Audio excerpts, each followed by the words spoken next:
Quero agradecer demais. E pode vir aqui à frente, pastor Eduardo Batista, conhecido como Dudu. E para nós, pastor, é uma honra tê-lo conosco nesses próximos dias aqui nessa região tão abençoada. Essa aqui é a sua casa, essa aqui é a sua família. Sinta-se em casa, sinta-se abraçado por nós. Mas eu gostaria que antes de você abrir a palavra, que nós pudéssemos falar com Deus. Eu quero colocar a tua vida nas mãos do Senhor neste momento. Muito obrigado, Deus, por essa hora. Obrigado, Senhor, pelo momento que teremos agora, que é a exposição da tua palavra. E que nós não sejamos aqui apenas informados, mas possamos ser transformados pelo poder que há na tua palavra. Peço para que o Senhor possa usar o pastor Eduardo, que ele possa ser um instrumento em tuas mãos nesse momento. Abençoe também a sua esposa que está conosco, também os seus filhos que estão no Brasil, toda a família. Que esses próximos dias sejam dias impactantes na nossa comunidade. Eu oro com o perdão dos nossos pecados, em nome de Jesus. Amém. Amém. Maranata. Você sabe que a palavra Maranata possui 4 vezes a letra A. Amar, aguardar, anunciar e apressar a volta de Jesus. Em 4 lugares: amar, aguardar, anunciar e apressar a volta de Jesus. É por isso que a nossa saudação de Maranata é assim, né? Maranata aí, o pessoal faz assim, né? Não tchau para você não, tá bom? É só dizendo que nós estamos amando, aguardando, anunciando e apressando a volta de Jesus. Aí o dedão dobradinho significa o crente que vive em oração fazendo essas coisas, amém? Amém. Então, Maranata? Senhor, amém. Que legal. Quero convidar você a abrir a Bíblia lá em Apocalipse, o livro mais difícil de achar, hein? Apocalipse, lá no capítulo 1. Nós vamos fazer aqui uma breve análise do capítulo 1. Eu estava ali meio sentado ali preocupado com o horário. Eu falei, pastor, tem pouco tempo, né? Vai ficar 8h40. A gente vai falar, amanhã é feriado, meu filho. Agora é vigília hoje. Falei nada. Não é feriado. Não é feriado, né? Então tá bom, vamos lá. Apocalipse capítulo 1. Se tem alguém perto de você que não tem a Bíblia na mão, você pode se aproximar ou dar uma olhada na tela, que o texto aqui também está aparecendo. Olha só, ainda está na linguagem de hoje. Vamos lá. Revelação de Jesus Cristo que Deus lhe deu. Revelação de Jesus Cristo. Quem quer receber a revelação de quem é o Senhor Jesus nessa noite, diga amém. Amém. Que bom. Sabe por quê? Deus está muito interessado em se revelar a você. E Ele o faz por intermédio de Cristo. Quem vê a mim, vê o Pai, disse Jesus. Método pelo qual Deus escolheu se revelar para a raça humana, através da encarnação do seu Filho, Jesus Cristo. Por isso ele foi chamado Emanuel, Deus conosco. Deus se revela. Quem crê nisso, diga amém. Amém. Eu também acredito que o Senhor se revela. Deus se revela através da sua palavra. Deus se revela também através de sonhos, de visões. Fez isso diversas vezes com os profetas. Deus se revela através da revelação máxima que é Jesus Cristo. A revelação máxima. A palavra, a natureza, Jesus Cristo. A natureza também revela a glória de Deus, né? Os céus proclamam a glória de Deus, o firmamento anuncia a obra das suas mãos, diz a palavra do Senhor. Então Deus se faz conhecido para mim e para você, por intermédio da natureza, por intermédio da palavra e pela revelação máxima que é Jesus Cristo. Por isso que o Apocalipse começa assim: no meio de vocês. E cada parte do santuário representava Jesus Cristo. Revelação de Deus para a raça humana através de Cristo. Então no Apocalipse você percebe, pode deixar do jeito que está, tá bom? Revelação de Jesus Cristo de um modo muito especial. Você está acostumado a pensar em Jesus como o cordeiro que foi levado mudo ao matadouro, aquele que sofreu todo ensanguentado, com coroa de espinhos, foi açoitado e sofreu, enfim, como ninguém. Você está acostumado a esta cena de Jesus. No Apocalipse não, meu livro. No Apocalipse ele não é o cordeiro. No Apocalipse é o leão da tribo de Judá. No Apocalipse ninguém bate nele, ele esmaga todo mundo. No Apocalipse ninguém tenta dominá-lo, ele domina todas as coisas. E olha, o Apocalipse demonstra o Senhor Jesus como Rei dos Reis e Senhor dos Senhores. E o modo como ele aparece no capítulo 1 é um modo como não aparece em lugar nenhum da Bíblia. Tanto é que João tem dificuldade para descrever Jesus. Ele começa a usar as palavras mais absurdas dos seus dias. Os seus pés é como latão reluzente, os seus olhos é como chama de fogo, o seu cabelo é branco como a neve. Ele começa a usar essas palavras extremas nos seus dias, porque ele não tem vocabulário para descrever o que ele estava vendo em visão. Bom, revelação é um negócio que especialmente lá no Brasil está muito em moda, né? Deus me revelou, Deus me revelou, Deus me revelou. E assim, quando você ouve alguém dizendo que Deus revelou alguma coisa para ele, você se sente até mal. Nossa, como é que Deus fala com ele? Não fala comigo, né? O que Deus revelou para ele que não revelou para mim? Então a gente fica até assim, que coisa esquisita. Às vezes a gente vê um sobrenatural tão grande na vida das pessoas, que o indivíduo viu anjo, que o indivíduo viu isso, que o indivíduo viu aquilo, e você nunca teve uma experiência semelhante, você fica meio para baixo assim, será que Deus não se revela para mim? Será que Ele não se importa em falar comigo? E lá no Brasil é a onda de revelação, especialmente no mundo evangélico como um todo. E Deus me revelou para cá, Deus me revelou para cá. E um dia desse eu estava pregando lá no interior do Brasil, e alguém na saída me apanhou assim, me puxou pelo braço assim, Deus me revelou uma coisa em relação à sua vida. Eu sabia que Jesus nem correio. O que Deus te revelou? Que o senhor vai sofrer demais. Pensei que era uma revelação diferente. Jesus já me tinha me revelado isso. No mundo tereis aflições, mas tem de bom ânimo. Só vai ter muita dificuldade. Quem aqui não tem dificuldade na vida? Fica chovendo no molhado, mas tem gente que gosta muito de usar esse recurso chamado revelação. Isso é perigoso. Sabe por quê? Porque tem gente que está colocando a sua experiência pessoal acima da revelação da palavra. Aqui, de verdade, eu acredito que Deus fala contigo. Eu acredito que Deus pode te dar um sonho. Eu acredito que Deus pode te dar uma visão, mas não vem me dizer que o teu sonho e tua visão é mais importante que o conteúdo da Bíblia, não. Isso aí é conversa fiada. Ah, porque Deus me revelou. Não, o que está na palavra está acima da tua experiência pessoal. Você não pode colocar a tua experiência pessoal acima da palavra, porque senão a gente vai ter problema. Aí você tem uma experiência, ele tem outra, ele tem outra, ele tem outra, ele tem outra, vira uma bagunça, vira uma Babilônia. A gente perde um parâmetro, e o parâmetro é a palavra. E se você não está me entendendo, eu vou te colocar alguns exemplos para ficar muito claro. Por exemplo, eu estava estudando a Bíblia como pastor, um pastor de uma outra denominação, e não estava estudando porque queria, por força de circunstância, porque eu não gosto desse negócio de ficar debatendo Bíblia, eu acho uma perda de tempo terrível. Mas enfim, os membros da minha igreja, onde eu era pastor no início do ministério do distrito que eu era pastor, eles resolveram fazer um debate com uma igreja pentecostal. Aí veio o pastor deles com os membros dele, e foram eles e falaram, ah, já tem pastor, o senhor tem que vir. Eu falei, mano, não vou, tem que vir. Eu fui. Durante 4 finais de semana, debate. Uma denominação contra outra, denominação contra outra, assim, sábado. Depois do 4º debate, o pastor dele virou e falou assim, olha, eu acredito realmente que a Bíblia ensina que o sábado é o dia do Senhor. Realmente o domingo não está evidente como sendo parte dos mandamentos de Deus. Eu concordo. Aí eu falei, nossa, fiquei assustado, não imaginava isso dele.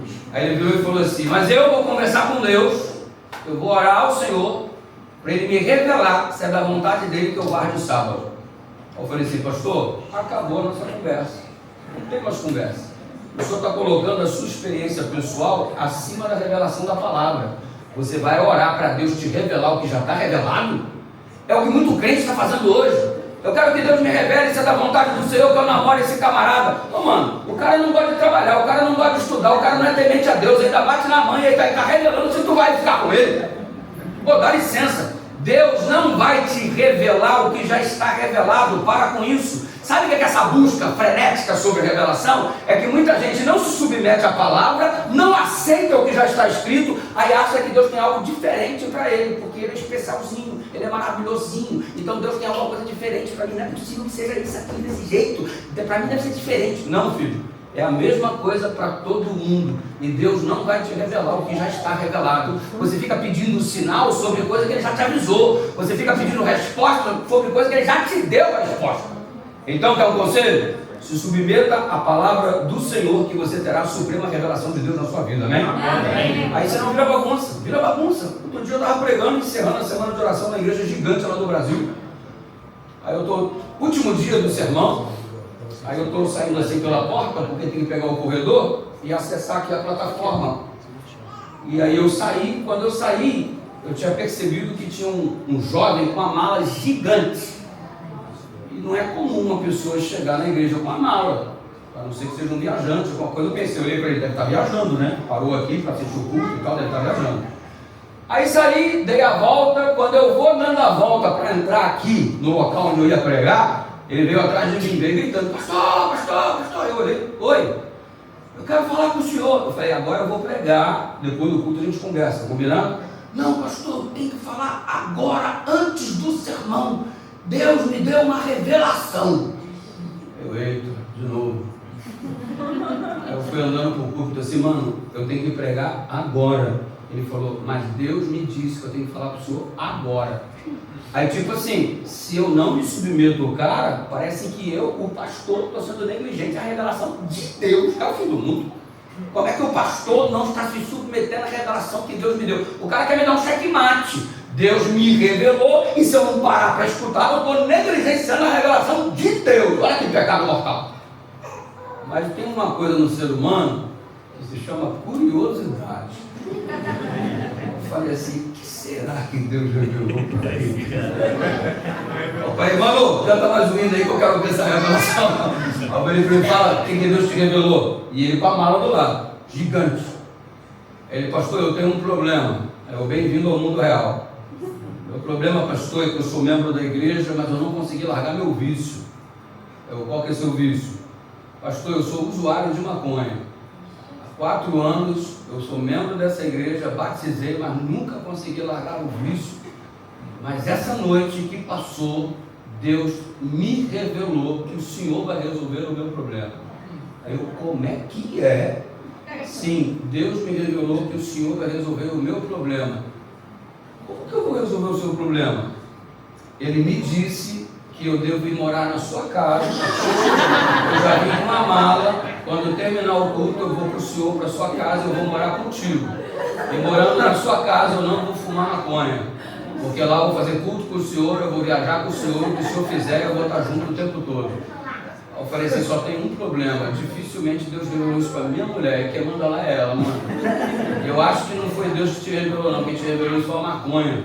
Eu acho que você precisa de um centro de reabilitação, uma clínica de tratamento. Os irmãos se juntaram lá, enviaram ele para uma clínica de reabilitação lá no interior do estado, onde nós estávamos, para ele ser tratado. Depois disso eu nem recebi mais notícia.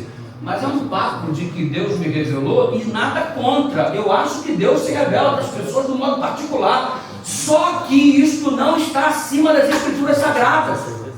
Você tem que submeter a sua revelação, que você recebeu do seu modo particular, ao critério das Escrituras, para saber se de fato está de comum acordo, senão vira bagunça.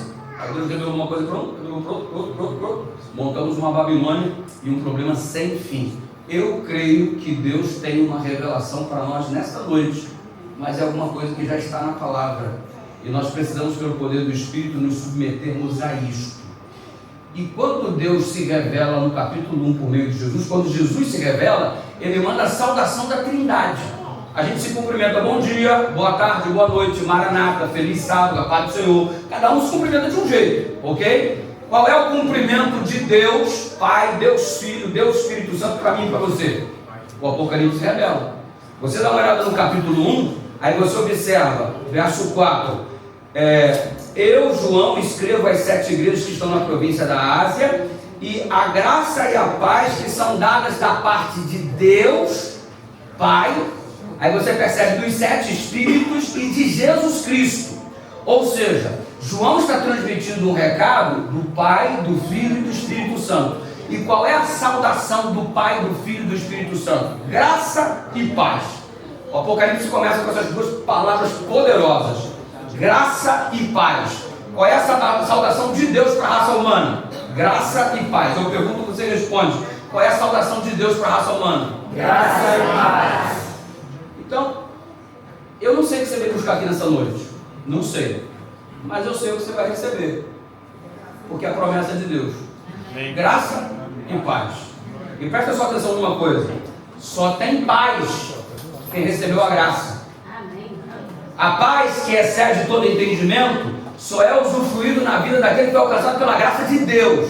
Se você não aceitou a graça de Deus na sua vida, não tem paz para você, meu amigo. Você pode conquistar a quantidade de euros que você quiser. Você pode comprar o número de imóveis que você conseguir. Você pode ter o automóvel que você sempre sonhou. Mas se você não for alcançado pela graça de Deus, a paz que excede todo entendimento, não é possível tomar posse do seu coração. Não há paz com a ausência de Deus. Não há paz sem a graça do Senhor. Por isso que o céu começa. Graça, método pelo qual nós somos salvos.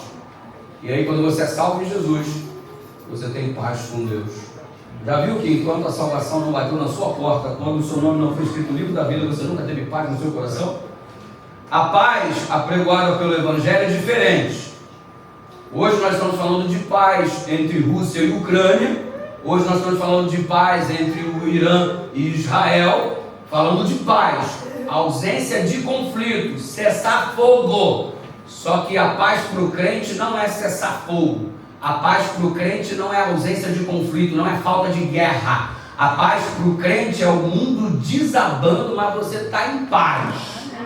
No mundo tereis aflições, mas você está em paz. É a paz que excede todo entendimento. É uma paz tão extraordinária que você percebe os discípulos sendo perseguidos após Jesus estar no céu, e eles estão em paz. Eles morrem em paz. Você percebe o Sadraque, o Mesaque, o Abdenego, o Daniel e todos os grandes homens de Deus se colocando diante do conflito, e todos estão em paz.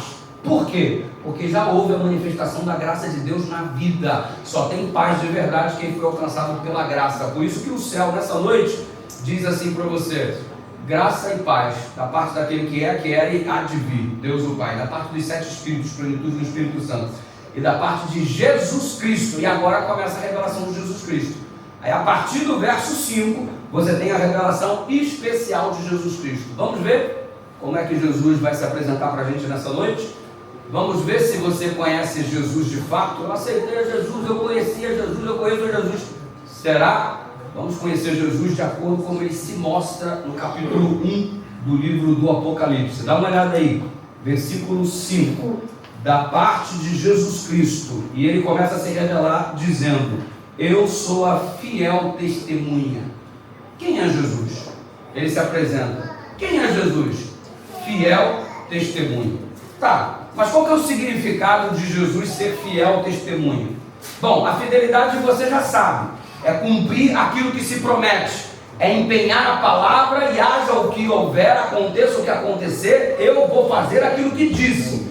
Então, fiel é você cumprir de verdade aquilo que você anunciou como promessa. Você tem palavra, você é fiel. E por que é colocado como fiel testemunha? A palavra testemunha vem de marturel, que significa martírio. Jesus é fiel até a morte, ainda que lhe custe a morte. Já tenho aqui, querida, obrigado.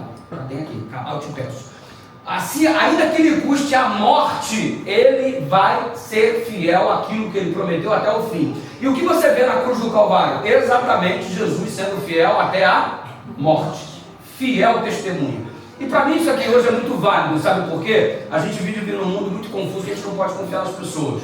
Você não sabe quem é que está viajando do teu lado no avião, você não sabe quem é que está dirigindo no veículo que está à frente, você não sabe quem é que está à sua frente numa fila, você não sabe quem é que senta do seu lado num coletivo, você não sabe quem é que está conversando contigo na internet, disfarçado, com um perfil diferente, fake, e está lá batendo um maior papo contigo, chamando a sua atenção, tentando te envolver em alguma falcatrua, em algum negócio. Você não sabe em que você pode confiar. E às vezes as pessoas se apresentam assim com uma aparência de piedade extraordinária, que você, nossa, mas esse aqui, esse é gente boa, vou abrir meu coração para ele, vou abrir meu coração para ela. E mano, impressionante como as coisas estão acontecendo hoje em dia. Para você ter uma ideia, eu morava num lugar chamado Agrobrasil. Agrobrasil é caminho para a região serrana do Rio de Janeiro. E é uma região rural. O meu primeiro distrito pastoral foi lá, há muito tempo atrás. E aí eu estava morando em um lugar que havia recentemente sido estabelecido, um condomínio que havia sido instituído há pouco tempo, e muito mato, e a casa que eu morava, um quintal enorme, o mato crescendo, e eu descobri uma coisa: eu não tenho o dom da capina. Eu não tenho dom de inchada, acho que é dom espiritual esse negócio, eu não sei. Mas eu senti que eu não tinha o dom, e minha mulher falava assim, amor, por que você não aproveita a folga para capinar o quintal? Mas se é folga, como é que eu vou capinar, mano? Se é folga? Que folga maldita é essa que tem que capinar quintal, pegar enxada? Se tem que pegar enxada, não é folga. Aí ela falou, não, aproveita a folga. Isso não é aproveitar a folga. Mas enfim, a minha mãe é diferente. A minha mãe é uma paraibana, brava, baixinha. Ela pega uma enxada e dá um show. E o filho dela não tem esse dom espiritual. Enfim, eu ficava naquela luta, capinar o quintal. Aí o meu vizinho me passou e falou assim, rapaz, eu conheço uma pessoa muito gente boa, ele pode capinar o quintal para você e cobra baratinho. Eu, sério, como é que é o nome dele? O nome dele eu não sei, eu só sei o apelido. Ah, qual que é o apelido dele? Aí o meu vizinho falou que o apelido do cara se chamava Ponto 50. Mano, Ponto 50 é nome de metralhadora. No Rio de Janeiro, um cara que é apelido de Ponto 50, esse cara é meio perigoso, né não? Tipo assim, como é que é o teu nome? Teu nome eu não sei, mas meu nome é, meu apelido é 38. Não sei, meu apelido do cara é Ponto 50. Mas é gente boa. Então tá bom, vamos combinar então. Aí eu fui lá, chamou o Ponto 50, pensa num senhor simpático. Pensa num senhor sorridente, gente boa, enxada aqui no ombro. Ô pastor, tudo bem? Eu vim aqui, seu vizinho falou, você está precisando da eu estou precisando sim, eu cobro baratinho, pastor e tal, não sei o que, só preciso que o senhor me adiante um pouquinho para poder, na hora do almoço, eu comprar minha marmita e tal, não sei o que. Eu falei, fechado, ele começou a capinar uma máquina, eu fiquei espantado, nossa, ele tem um dom. E depois de ver o trabalho maravilhoso que ele foi fazendo, chegou perto da hora do almoço, ele falou assim, escuta, você pode me dar metade do valor? Que eu vou sair para almoçar e daqui a pouco, mais ou menos umas 2h30, eu retorno e termino todo o seu quintal. Eu falei, combinado, adiantei o dinheiro para ele, ele saiu, deu 2h30, ele não chegou, deu 3 horas, não chegou, deu 3h30, não chegou. Eu fiquei preocupado aqui, será que eu vou ter que terminar? Eu falei assim, eu tenho que ir atrás do Ponto 50. Entrei dentro do carro, comecei a procurar onde esse cara morava. Pergunta daqui, pergunta dali, pergunta colar. Escuta, tu sabe aqui onde eu final, naquela rua lá. Cheguei, entrei com o carro na rua. Nem cá, sabe onde mora o Ponto 50? Quando eu olhei lá na frente, onde mora o Ponto 50, havia uma multidão em frente à casa dele. E 2 carros da polícia pararam. Aí eu falei assim, lá que é a casa do Ponto 50, é lá. Mas por que tem polícia lá, tanta gente lá? Ah, estão prendendo ele, porque desenterraram 3 corpos que ele matou enxadada no quintal dele. Eu falei, como é que é? Ele matou 3 pessoas na enxada e enterrou lá no quintal. Eu, enxada? Aquela que capina quintal? Eu, então gente boa, ele pode, ninguém, como é que pode, né? Eu daí mesmo já fiz a volta, tchau, Deus abençoe, fui embora. Eu falei assim, mas o cara tão gente boa, foi enxada na minha casa, eu não adianta dinheiro, cara, meu Deus do céu. Aí você fica pensando assim, como que engana? Como que tem uma aparência? E sabe de uma coisa? A pessoa acabou de aparecer na sua vida, chegou agora. Ai, que é meu amigo, é minha amiga do peito, do coração. Aí tu abandona o teu pai, tu abandona a tua mãe, tu começa a dar mais valor ao teu amiguinho que acabou de aparecer na tua vida, mais do que o teu pai que sempre contigo, desde o teu nascimento, desde o teu processo que você foi gerado no ventre materno, a companhia do pai ou a mãe sendo a realidade. Aí agora tu desconfia do teu pai, tu desconfia da tua mãe, e agora o indivíduo que apareceu, você se entrega, você se abre toda e tal, não sei o que, conversa coisas com ele que você nunca conversou nem com teus próprios pais, se abre para ele ou para ela como você nunca abriu com seus próprios pais e se entrega. A menina veio conversar comigo um dia, pastor, eu estou com um problema, que eu amava o rapaz, era o homem da minha vida, eu achei que eu ia nos casar, e ele falou assim, você me ama mesmo, eu te amo demais, eu mando uma foto para mim, eu mandei uma foto para ele, eu mando uma foto que mostra mais amor, eu vou mandar uma foto que mostra mais amor, pastor, o amor todo. Aí terminou o namoro, pastor, as minhas fotos foram para a internet, acabou minha vida. É assim, tanta facilidade para se entregar para as pessoas, para confiar nas pessoas, e tanta dificuldade para se entregar para Deus. Deus está batendo na porta do seu coração a vida inteira. Você não se rende. A primeira pessoa que aparece, conquista sua confiança, tira de você um sorriso, você se entrega com facilidade terrível. Jesus está dizendo para você o seguinte: as pessoas neste mundo vão te decepcionar. Você devia confiar de verdade somente em mim. Eu sou fiel testemunha. Se precisar eu morrer, eu vou morrer para cumprir aquilo que eu prometi para você, porque eu sou fiel testemunha. Amém. Eu morro se preciso for, e ele morreu para cumprir o que ele prometeu. Ele até conversou com o pai: se é possível eu vou, aparta de mim este cálice, todavia não seja como eu quero, mas como tu queres. E como o cálice ser consumido por Cristo era necessário para a nossa salvação, ele foi fiel até o fim, não desistiu da gente, porque ele é fiel testemunha. Para de se entregar para as pessoas com essa facilidade tão grande e use essa facilidade para entregar a sua vida para Deus, acima de todas as coisas. Você entendeu isso? Amém.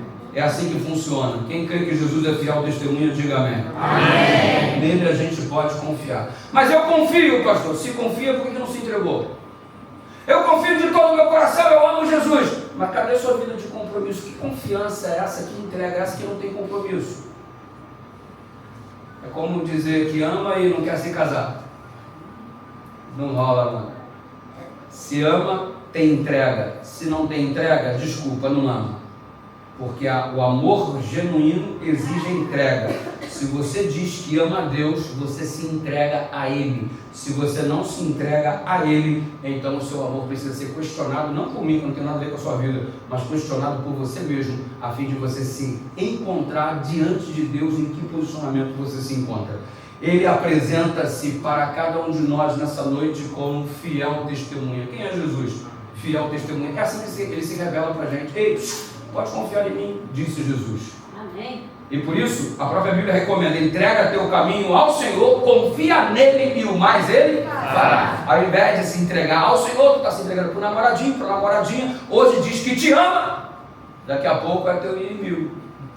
A pessoa que tanto era tua amiga e teu amigo, de repente agora o amor se transformou num ódio, a amizade já não existe. E sabe qual que é o problema? Você segredou tua vida à pessoa e agora a pessoa não é mais o amor da sua vida e a sua vida está entregue nas mãos de alguém que hoje não é mais o amor da sua vida. É complicado isso. Então vigia, irmão. Abre bem os seus olhos em direção a essa perspectiva. Observe a continuidade do texto bíblico. Volta os seus olhos aqui para o capítulo 1, versículo 5. É apresentado Jesus como fiel testemunha e na sequência primogênito dos mortos. Quem é Jesus? Fiel testemunha. Quem é Jesus?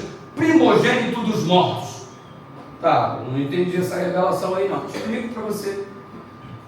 Normalmente estamos associando a palavra primogênito a primeiro, o filho mais velho. Quem é o primogênito? O filho mais velho.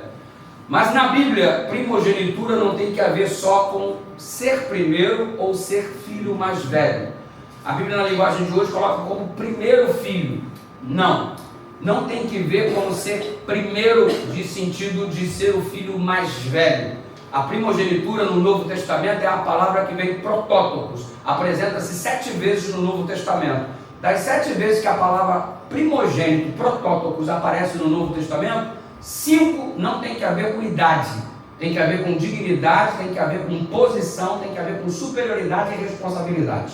Primogênito porque é responsável, primogênito porque é digno, primogênito porque tem uma missão a cumprir, ou seja, não é sentido de ser filho mais velho, mas é um status de direito adquirido ou uma comissão dada por um ser superior, no caso Deus. Jesus é primogênito dos mortos, que não foi o primeiro a morrer. Ele foi o primeiro a morrer uma morte nunca existente por toda a raça humana. Nesse sentido, ele foi o primeiro a morrer. O primeiro e o único a morrer por toda a raça humana. Mas ele tem um status de superioridade, excelência de caráter, supremacia, dignidade e importância. Por isso ele é primogênito dos mortos. O que isso significa? Isso pode ser explicado através do ato bíblico que aconteceu por cerca de 1000 anos, que foi a festa onde será apresentado o molho movido. Se você nunca ouviu falar o que é o molho movido, eu te explico agora. Quando chegava a época de colher, os primeiros grãos amadurecidos, eles eram reunidos e formava-se um molho. Este molho dos primeiros grãos colhidos, amadurecidos, era chamado de molho movido. Esse molho movido era levado no santuário, na festividade. apresentado em oferta ao Senhor. Somente quando era apresentada a oferta do molho movido, os primeiros grãos amadurecidos, depois desta oferta, é que vinha a ordem para passar a foice e realizar a colheita. Não podia haver colheita enquanto o molho movido não fosse apresentado no templo. Entendido isso aí? Entendi. Sim ou não? Sim. Tendo isso em vista, Jesus é o molho movido, de acordo com Ellen White. Por quê? Isso explica porque ele é o primogênito dos mortos. Porque dentre todos os seres humanos que morreram, ele ressuscita e com ele ressuscita muita gente. O Evangelho coloca isso em evidência. Estas pessoas ressuscitadas são apresentadas pelo Cristo no céu como oferta. Eis o molho movido, uma amostra do que está vindo por aí, os primeiros grãos amadurecidos, resultados do meu sacrifício na cruz do Calvário. Eu os entrego a ti, Pai. A ressurreição dele junto comigo é para mostrar a eficácia do meu sacrifício pela raça humana, onde eu estou otorgando a possibilidade de vencer o maior inimigo, que é a morte. Então ele apresenta a oferta diante do Pai. Os primeiros ressurretos junto com Cristo nada mais são do que a amostra do que seu sacrifício tem por resultado na vida humana, ou seja, a vida eterna. Então é apresentado a Deus e diz o Espírito de Profecia que Deus aceita a oferta de Jesus. O molho movido foi aceito. Sabe o que isso significa? Que os primeiros grãos amadurecidos já foram recebidos em oferta, aqueles que ressuscitaram junto com Cristo. Agora ele virá nas nuvens do céu com poder e grande glória para fazer a colheita. Todo aquele que morreu em Cristo ressuscitará primeiro, diz a palavra do Senhor. O que é isso? É a colheita, porque a amostra já foi produzida no momento da ressurreição de Jesus. Por isso ele é chamado de primogênito dos mortos. Venceu a morte para que a morte que hoje faz parte da nossa realidade nunca mais volte a existir.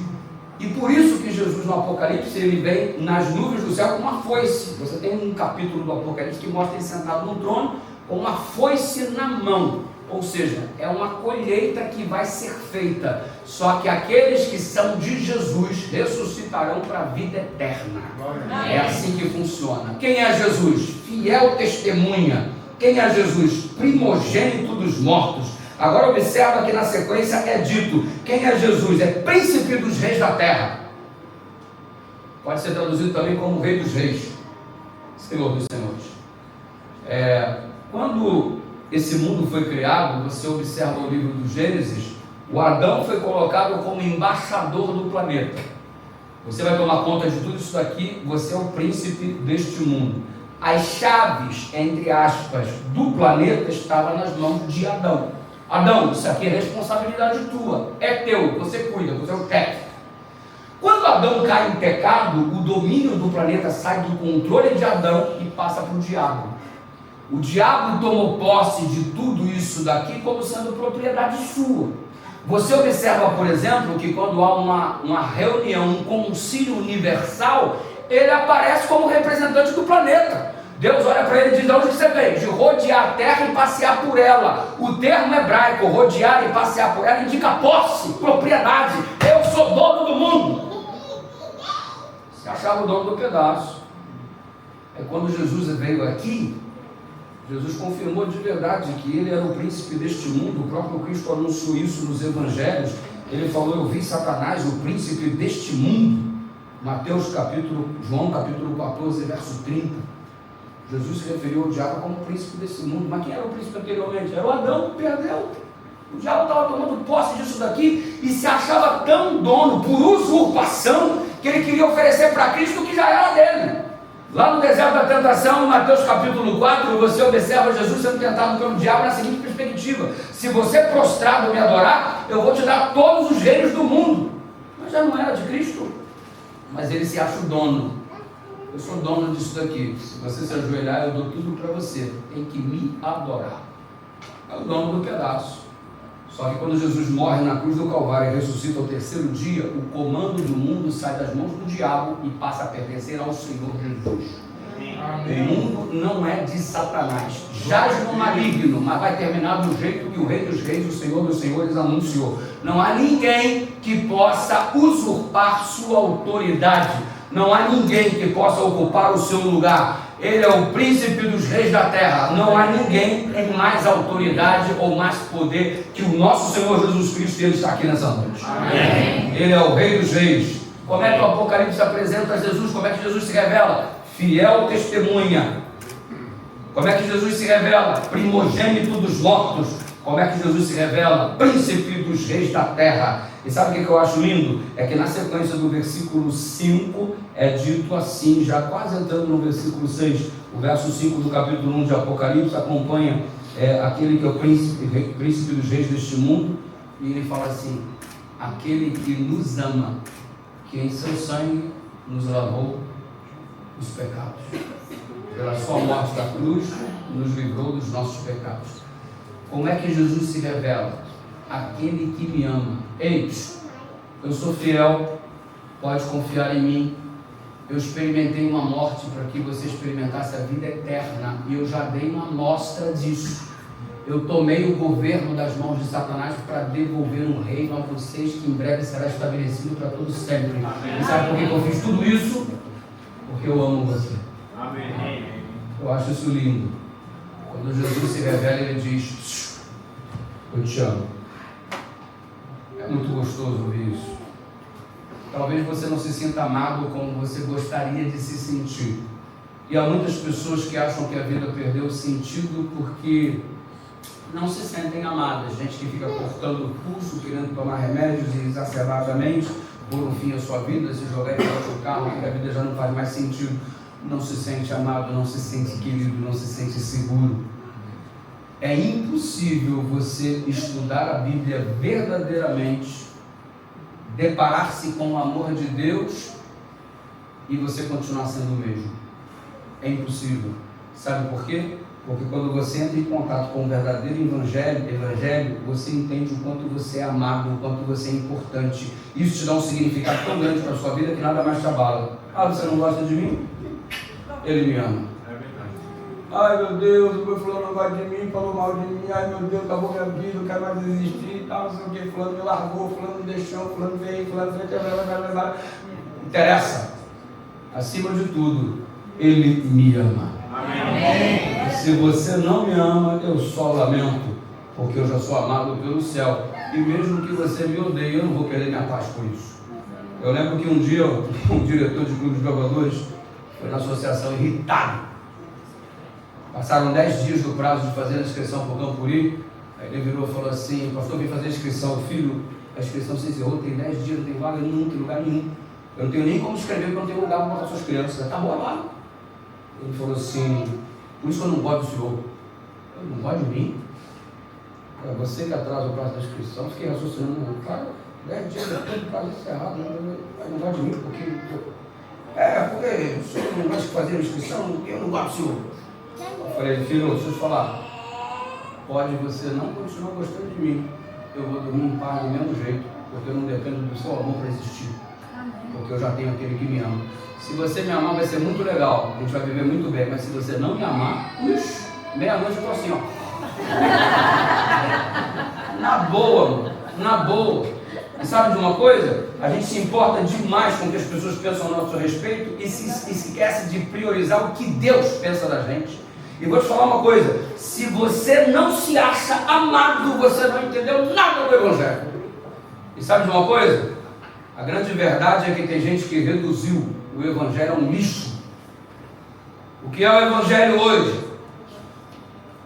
É Deus me dar minha casa própria. O que é o Evangelho hoje? Ele me ama porque Ele me curou do câncer. Reduzir o Evangelho à cura do câncer, reduzir o Evangelho à casa própria, reduzir o Evangelho à prosperidade.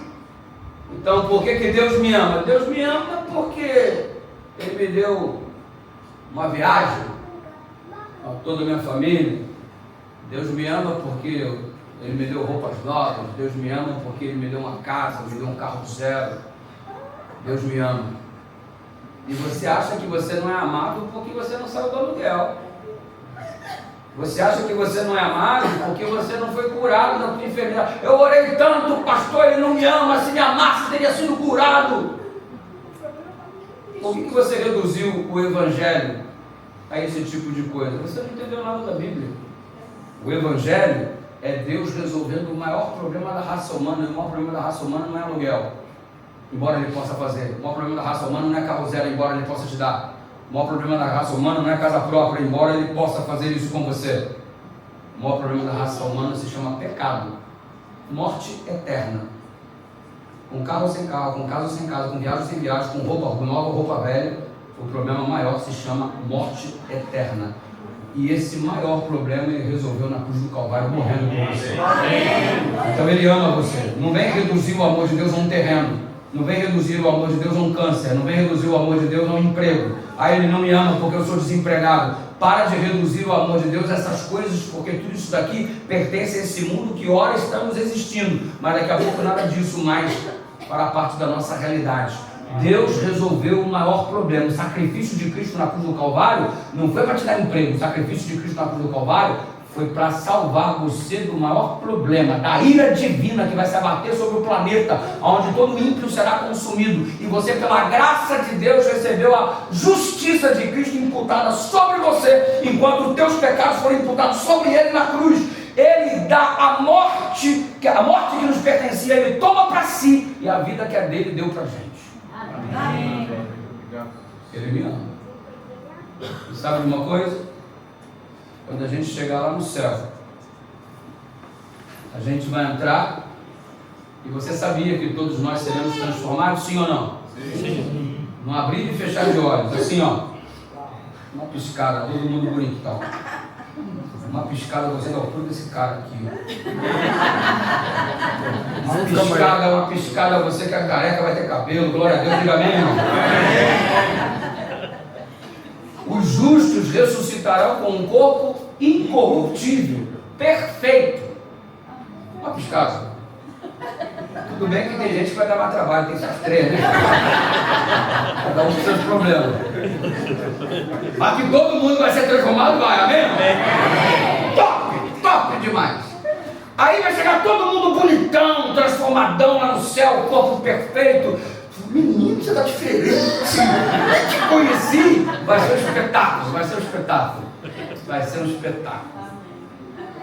Aí você vai olhar para alguém e vai ter alguém que o corpo não vai estar perfeito. Aí vão chegar perto dele e vão falar assim: que feridas são estas nos teus pés? Que feridas são estas nas tuas mãos? Ele vai responder: são feridas porque fui feridos em casa de amigos meus. O corpo de Jesus vai permanecer com as marcas dos cravos nas mãos e a marca dos cravos nos pés. Você vai ter o corpo perfeito, mas o Criador do universo vai ter um defeito físico no seu corpo por toda a eternidade, para mostrar que você é amado. Aí você diz que Deus não te ama, você não entendeu nada do Evangelho. Não sei que Bíblia que você está lendo. Ele ama você. Isso deveria fazer você se levantar pela manhã com muita alegria, porque a vida agora faz sentido. Isso deveria fazer você olhar para este mundo com um olhar de despedida, porque o que está sendo preparado para você é muito maior e melhor do que o que você está experimentando aqui. Ele ama você. Você deveria olhar para a morte com o olhar de susto que a gente toma, de medo que a gente tem, mas saber que mesmo ela é por um curto período, porque quando ele vier o primogênito dos mortos, todo aquele que morreu no Senhor ressuscitará primeiro. Amém. A bendita esperança. E tudo isso porque nós somos amados. Amém. Você é amado de Deus, você crê nisso? Amém. Ele se revela para você nessa noite como testemunha fiel. Nele você pode confiar. Ele se revela para você nessa noite como sendo o primogênito dos mortos, príncipe dos reis da terra e aquele que ama você. Durante muito tempo a gente fica lutando contra esse amor. Lutando. Às vezes nos afastamos da igreja, largamos a fé, lutando contra esse amor. Como se o amor pudesse ser buscado em outro lugar. Eu estava pregando numa vigília em Salvador, Bahia. Eram 2.500 jovens naquela noite. Eu era o último pregador da noite, eu faria o encerramento da vigília. havia o grupo musical se apresentando, eu estava sentado aqui no primeiro banco, e o auditório, o teatro lotado. A vigília estava sendo uma bênção. E eu sentado aqui aguardando a minha vez de fazer o encerramento. Uma moça loura de cabelo encaracolado, ela entrou, e eu estou te dizendo isso porque me disseram, me contaram, eu não acompanhei, obviamente, estava sentado aqui. Ela passou pela porta, ela veio caminhando com os olhos vermelhos, chorando, e ela veio por aqui, ela caminhou e parou aqui na minha frente. Quando ela parou na minha frente, ela abaixou, fechou a mão e me deu um murro. Falei assim, ou é maluco ou está endemoniado. Armou o segundo soco. Quando ela armou o segundo soco, eu segurei as duas mãos dela, tentei aqui contê-la, porque ia virar um escândalo, ia acabar com o culto, ia destruir a vigília. Começa ali, já pensou o pastor e a mulher embolando no chão, coisa horrorosa, tal, não sei o que. Ela me deu um murro. Quando armou o segundo, eu segurei as duas mãos dela, começou a fazer força, ela chorando, ela dizia, eu odeio você. Eu, nossa, mais um. Eu falei assim, você me odeia por quê? Aí ela falou, eu odeio pelas coisas que o Senhor me disse quando você foi na minha casa. Eu falei, eu nunca fui na sua casa. Ela, foi sim, eu tenho certeza que eu não fui na sua casa. Ela falou, você foi. Eu falei, tá doida mesmo? Eu nunca fui na sua casa. Aí ela me explicou, foi sim. A minha mãe assistiu o senhor na semana de oração jovem, toda noite pelo YouTube, na televisão da sala, e o senhor ficava gritando, você não tem direito de falar aquelas coisas para mim, você não me conhece, você não sabe a minha história. E ela soube que eu estaria ali naquela noite, comprou um ingresso só para me bater. E eu comprei um ingresso só para esmurrar o senhor, estou segurando ela, fazendo força, e eu fiquei segurando ela até se acalmar um pouco. Eu disse, acalma, vamos conversar.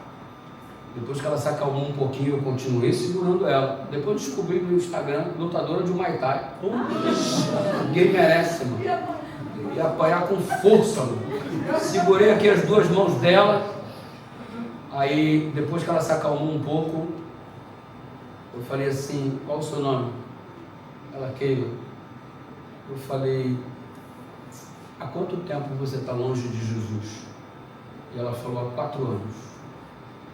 Afastei da igreja, me envolvi com quem não devia, confiei em quem não devia confiar, me entreguei para quem não devia me entregar, enfraqueci-me na fé, me afastei do Senhor, sinto que Ele não me ama mais. Eu falei, você está enganado. Você veio exatamente aqui com ódio no seu coração, mas a grande verdade é que você veio aqui conduzido pelo Espírito de Deus. E Deus te trouxe aqui para mostrar o quanto te ama. E eu vou batizar você nessa noite. Amém. É alguma coisa que te impeça a ser batizado? Você tem empecilho com o sábado, fez isso, segurando ela. Ela assim, não tem nada a ver. Então, hoje eu vou batizar. Você me deu um murro de castigo, vai voltar molhada para casa. Ela falou assim, tá bom. Ela se assentou. Eu levantei, comecei a pregar, contei para todo mundo que ela me bateu. Aí todo mundo olhou para ela e falei assim, mas vou batizá-la agora no final do culto. Amém, amém, amém. Ela muito esperta, não morava muito distante, a amiga foi lá e buscou a roupa, porque ela não queria voltar molhada para casa. E nós batizamos a Kelly naquela noite. E graças à decisão dela, 10 outras pessoas se entregaram. Foram 11 batismos. Amém. Uma noite muito especial. Amém. E depois de batizá-la, depois de passar por tudo isso, eu fui num evento do Clube dos Provadores lá em Salvador. Adivinha que estava na porta de segurança? Ela. Aí quando eu baixei o vidro assim, olhei para ela, posso entrar? Ela falou assim, eu falei assim, vem para tu ver. Hoje ela é uma bênção no Clube dos Provadores lá em Salvador. Tem a sua vida completamente envolvida com a igreja. Bendito seja o nome de Deus.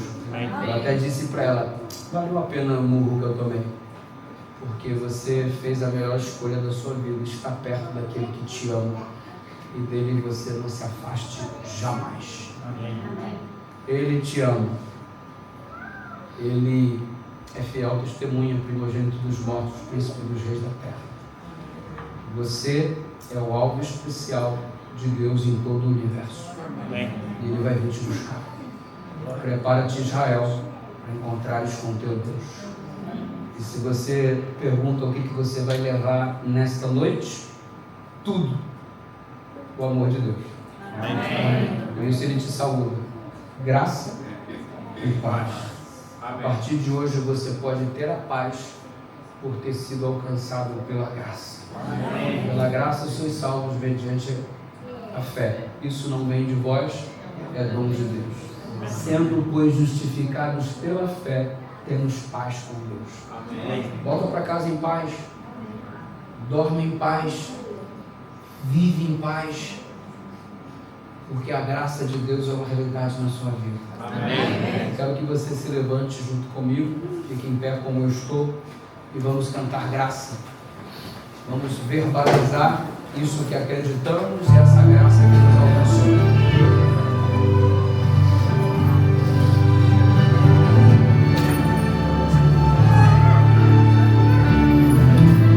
Você conhece a canção? Cante junto. Vamos essa graça de Deus nas nossas vidas. Cantamos.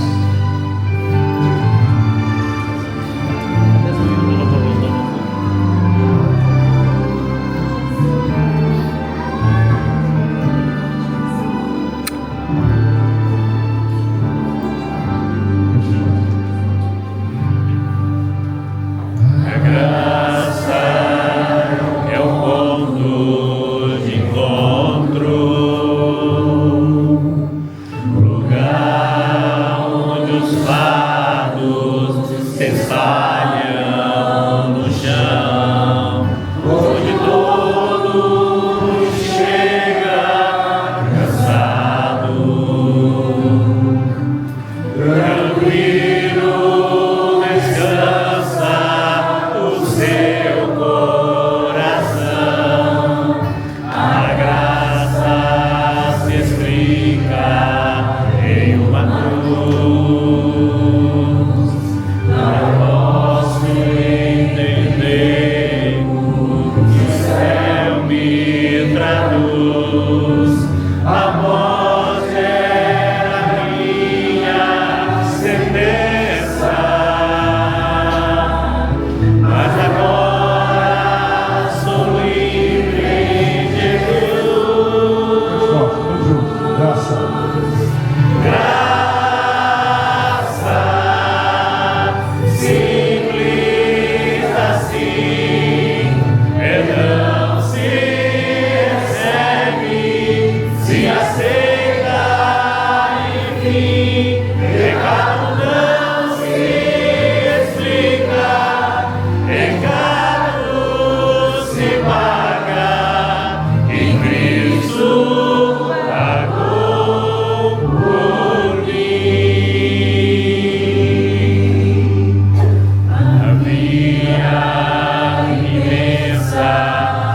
Senhor, por tua revelação nessa noite.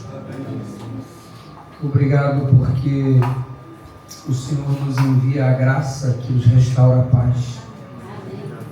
E obrigado porque Jesus se revela para cada um de nós como fiel testemunho. Obrigado porque no Senhor a gente pode confiar. Amém.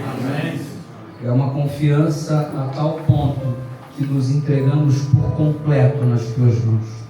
Somos teus, Senhor.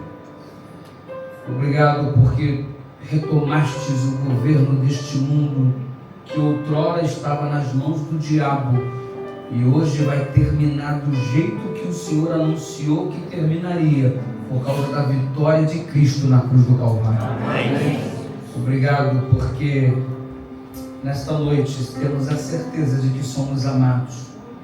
E se em algum momento duvidamos do teu amor por causa do desemprego, da dificuldade financeira, da enfermidade, se em algum momento nos colocamos em xeque o quanto o Senhor nos quer bem por causa das dificuldades da vida, isso só mostra a nossa visão limitada, pequena, a nossa não compreensão ao grande conflito e a desconfiança que nutrimos como pecadores que somos. Te pedimos perdão.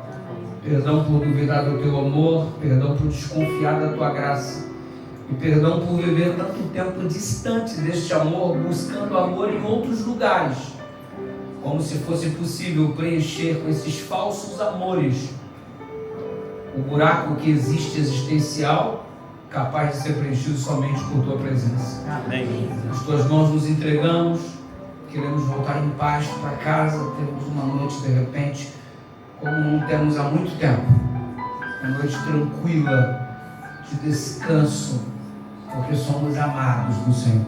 Amém. Nas tuas mãos colocamos a nossa vida, somos teus, em nome de Jesus. Amém. Amém.